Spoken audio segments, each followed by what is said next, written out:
Liao Gai. Ito yung chicken tradition na mostly siniserve sa Chinese New Year. So, una is magpakulo tayo ng tubig. Then, dapat malapaw sa chicken ng tubig. Then, ito yung mga needs nating ingredients. Ginger, garlic, and sibuyas. Then, may rock sugar din tayo. Star anise, cinnamon stick, and bay leaf or black pepper and white pepper. Then, meron din tayong cooking wine, dark soy sauce, and light soy sauce.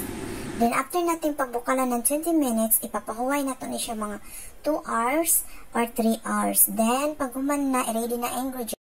So, ato sa niya igisa ang loya para manimaho. Igisa na to gamay. So, nanimaho na siya. Isunod na to ang ahos o ang sibuyas. Konting panimaho lang. Na tayo dark soy sauce, cooking wine, estimate ra.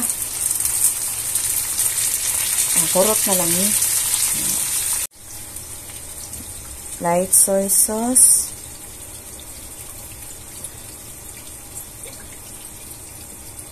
Yan. So, mag-add tag water. Sa pag-add ng water, kamo ragyapin mo tansya ha. So, yung ani, pwede na ni makalangoy ang manok.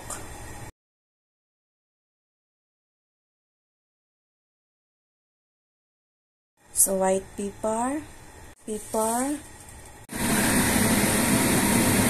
Ato ani bali-balihon tulong kabisis para gid mag-absorb ang color. Hinahinay na to para dili madaot ang skin. So, this is it. Ready to serve. And ito yung sausawan niya. Yun ang dala ng